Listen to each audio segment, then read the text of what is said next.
A Bíblia Nossa de Cada Dia está começando agora e nós vamos meditar hoje no Salmo de número 17.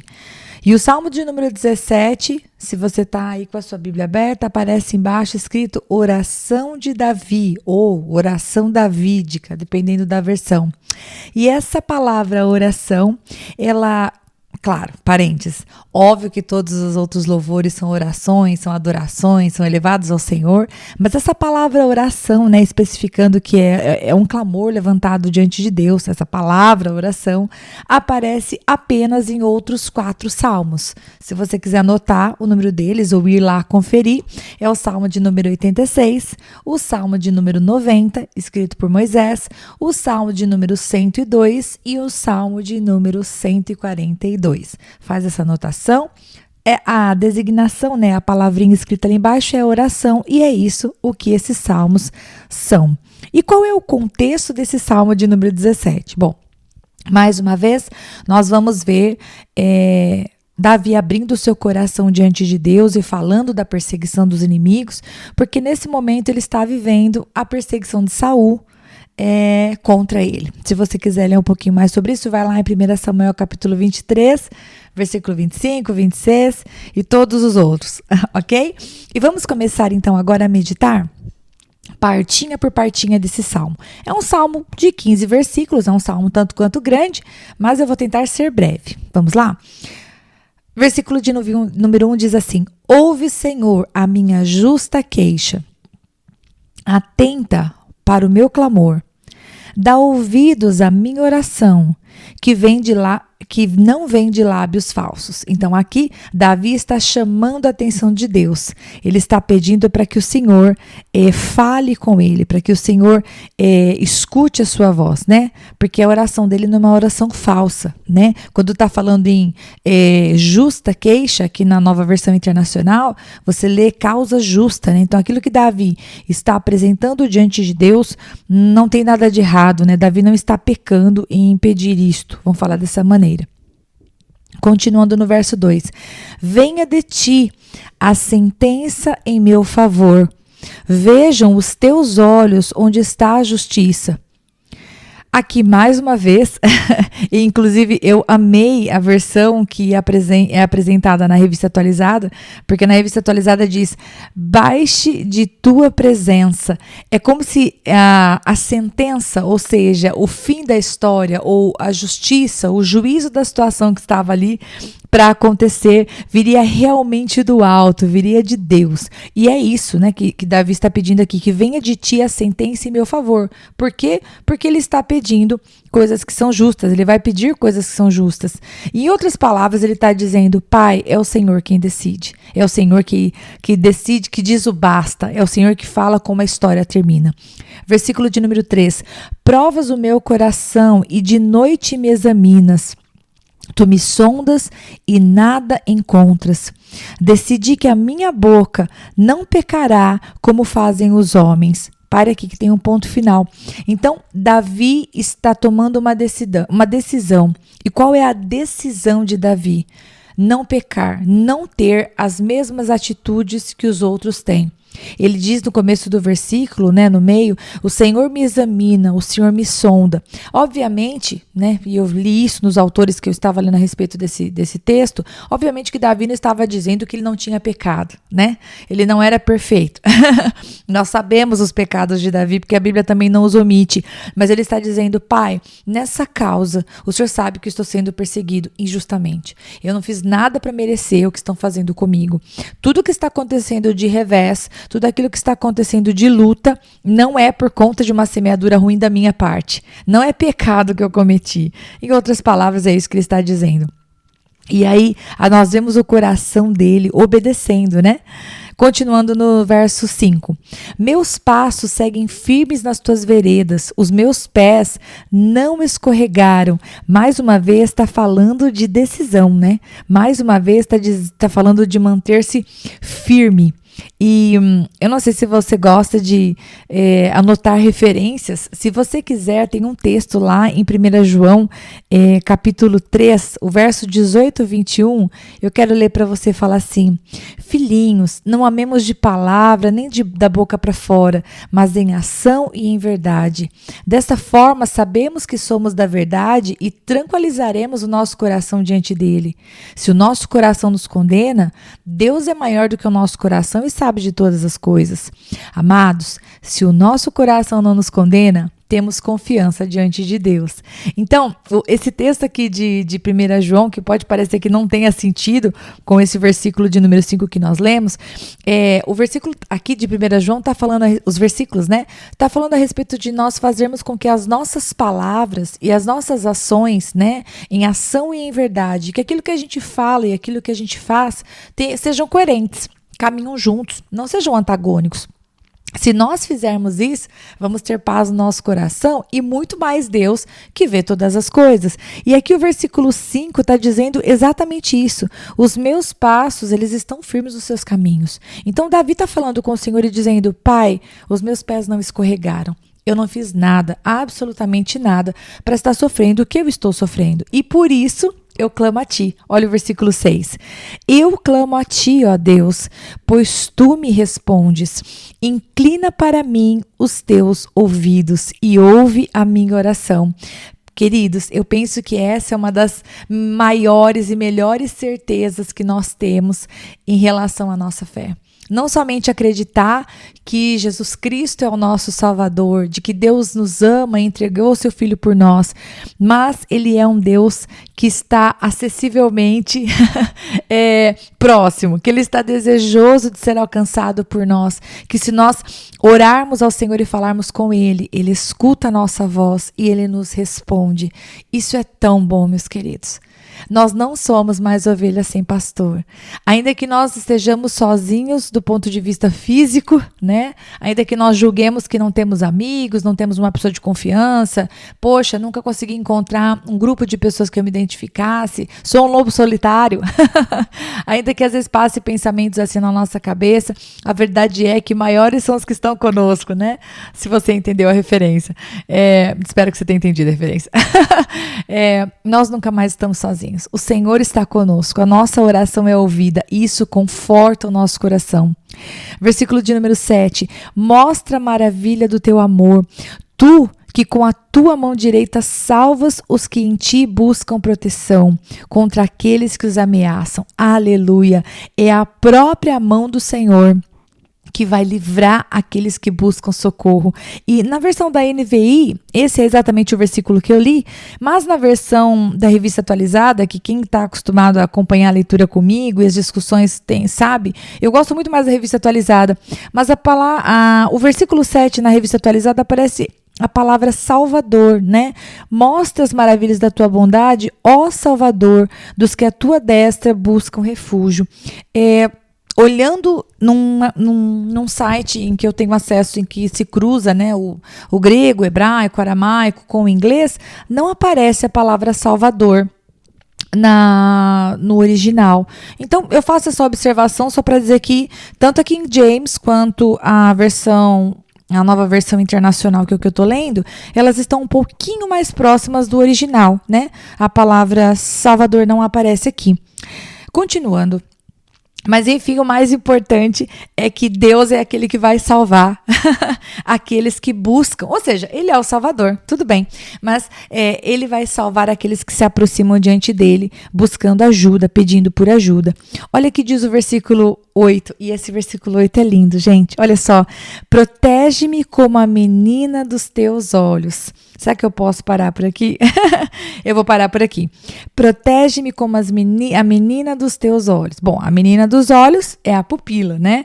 E a pupila tá falando do quê? Né? É o símbolo daquilo que é sensível, daquilo que é precioso. Então, Deus protege você e protege eu como algo que é precioso, como algo que Ele guarda. E se você gosta de anotar referências, eu vou te dar algumas. Deuteronômio 32, verso 10 e verso 11 diz assim, só que eu parei na metade, mas tudo bem, você vai entender depois. Deuteronômio 32, verso 10 e 11 fala assim, em uma terra deserta, e aqui é um cântico que Moisés escreveu, depois você pode ir lá conferir, eu vou ler somente o versículo 10 e 11, fala assim, em uma terra deserta ele o encontrou, em uma região árida e de ventos uivantes, ele o protegeu e dele cuidou. Guardou como a menina dos seus olhos, como a águia que desperta sua ninhada, paira sobre os seus filhotes e depois estende as asas para apanhá-los, levando-os sobre elas. Eu não sei você, mas esse tipo de figura de linguagem me faz eu sentir muito preciosa para Deus, me faz sentir muito protegida. Você também? Saiba que você é uma parte sensível de Deus, né? Como a pupila dos olhos. E o desejo dele realmente é te proteger como uma águia. Anota aí mais duas referências, Provérbios 7:2 e Zacarias 2:8, que eu não vou ler para você, você pode ler depois, mas são também referências em que fala da menina dos olhos. E voltando aqui para o texto, para o versículo, né? Esconde-me à sombra das tuas asas. É a parte B do versículo 8. Esse esconde-me à sombra das tuas asas, nós vemos a referência lá também em Deuteronômio, mas tem um texto muito lindo que eu gostaria que você anotasse, que fala sobre essa questão da sombra das asas. Porque a sombra das asas está falando de proteção. A menina dos olhos fala daquela proteção que você e eu também temos, né? Aquela coisa quase que automática, imediata, em que a gente quer proteger os nossos olhos. E as asas, estar debaixo das asas, aí já é algo mais intencional também, mas assim, que tem uma ideia de cuidado e de estratégia, de como me posicionar para proteger. E se você quiser anotar a referência, eu quero falar para você de Ruth 2:12 e de Mateus 23:37. Boaz fala para Ruth isso. Versículo 12 lá de Ruth, capítulo 2, ele fala assim: o Senhor lhe retribua o que você tem feito. Que seja generosamente recompensada pelo Senhor, o Deus de Israel, sob cujas asas você veio buscar refúgio. Porque lembra, ela não abandonou a sogra, ela ficou com a sogra até o fim. Então, glória a Deus, né? Linda essa passagem. Inclusive, um dia nós vamos estudar Ruth juntos, se Deus quiser, vai ser maravilhoso. Muito bem, vamos seguir? Vamos para o versículo 9 do Salmo 17. Dos ímpios, ele está falando, protege-me como a menina dos olhos, esconde-me à sombra das tuas asas, dos ímpios que me atacam com violência, dos inimigos mortais que me cercam. Eles fecham o coração insensível e com a boca falam com arrogância. Eles me seguem os passos e já me cercam. Seus olhos estão atentos, prontos para derrubar-me. São como leão ávido pela presa, como um leão forte agachado de emboscada. Então, até aqui, o que Davi está fazendo? Descrevendo para nós a sensação terrível de que os inimigos dele são como feras, né? São como que estão espreitando, que estão prontos para emboscar, que estão prontos para atacar, que vão cercando ele. Olha que coisa terrível, né? Versículo 13. Levanta-te, Senhor. E eu sei, é um sinal. Eu preciso fazer aquele estudo sobre levanta-te. Eu sei disso. Levanta-te, Senhor. Confronta-os. Derruba-os. Com a tua espada, livra-me dos ímpios. Com a tua mão, Senhor, livra-me de homens assim. De homens deste mundo cuja recompensa está nessa vida. E, gente, eu achei muito interessante esse texto, né? Cuja recompensa está nessa vida. Eu não sei se você se recorda de um texto. O Senhor, ele sempre, várias passagens, ele faz essa distinção entre aquele que teme o Senhor e aquele que não teme. Mas tem uma passagem lá em Filipenses, anota aí, Filipenses 3, 19 e 20, que fala assim, o destino deles é a perdição. O Deus deles é o estômago. E eles se gloriam do que deveriam se envergonhar. Só pensam nas coisas terrenas. Pausa aqui antes de começar no 20º versículo. Queridos, essas são as características daquele que vive essa vida só pensando nesta vida aqui, que é exatamente isso que nós acabamos de ler no versículo 14, cuja recompensa está nessa vida. Devemos buscar uma boa vida aqui? Devemos. Buscar ter uma formação, fazer uma faculdade, fazer um curso, ter um emprego, trabalharmos, sustentar a nossa família, comprarmos algo que tenha um desejo no coração, trocar o carro se for o caso, viajar se o Senhor nos der essa condição. Amém. Tudo isso é bênção. Tudo isso é bênção.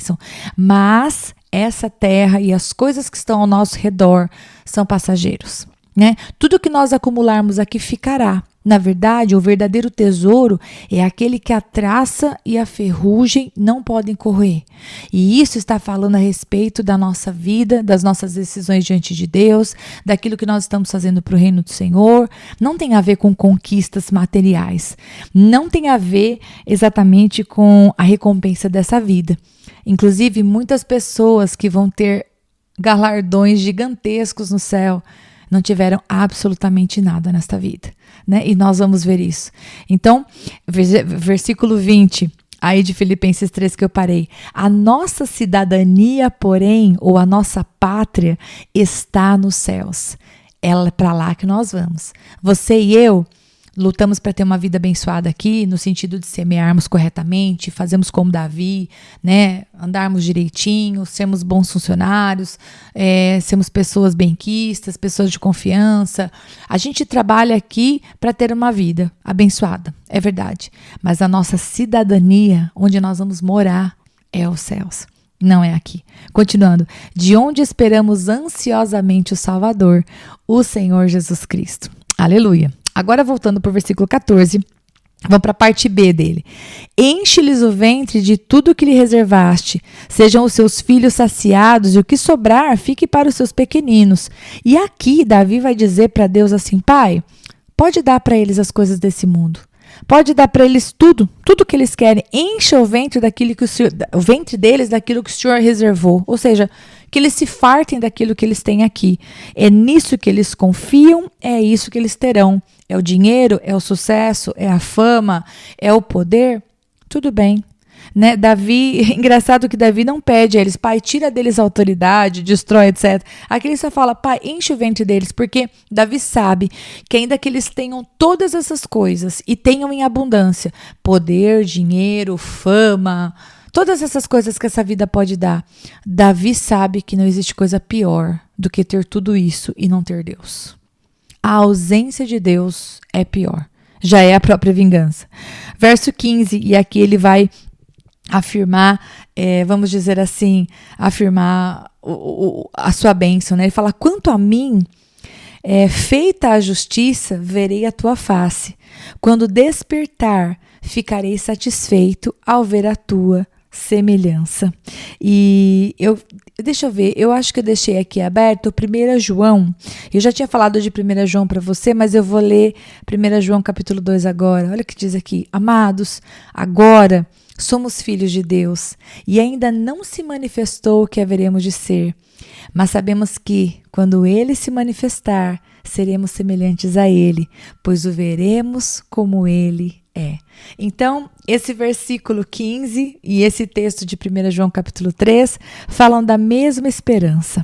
Um dia vamos ver a face do Senhor. Um dia vamos vê-lo como Ele é. Ainda que passemos por lutas aqui nessa terra, ainda que muitas vezes dê a impressão que os injustos estão sendo mais abençoados do que aqueles que fazem como Davi, né? Estão fazendo certo, não estão fazendo nada errado contra ninguém e estão só passando por lutas. Eu acho que o convite desse salmo, dessa oração, é fazermos como Davi. Pedir a justiça de Deus, andarmos retamente a ponto de podermos dizer, Deus, me sonda, o Senhor vai ver que eu não fiz nada de errado. Eu não falei nada de errado, eu não agi errado. E em todo momento, a gente não vê Davi dizendo assim, Senhor, então também vou lá e vou fazer assim, esse assado. Ao contrário, ele vira para o Senhor e fala, Pai, levanta-te. Faça o Senhor, Pai, verso 13, né? Levanta-te, Deus, toma o controle, levanta com a tua autoridade, porque o controle, o domínio, o poder, a soberania é do Senhor. Então, que possamos fazer isso também na nossa vida. E se, quando você começou a escutar essa leitura, você estava desanimado por causa das lutas que você tem passado, que em nome de Jesus você receba, receba esperança no seu coração, sabendo aquilo que nós acabamos de ouvir aqui. O versículo 6, inclina para mim os teus ouvidos e ouve a minha oração. Ele escuta a tua oração, você não está falando com a parede. E a seu tempo, o Senhor se levantará. Continua fazendo a tua parte. Você faz o natural, o Senhor nosso Deus faz o sobrenatural. Não desanime, é para frente que a gente anda. Amém? Deus abençoe muito você e eu te espero no Salmo 18, se Deus quiser. A paz.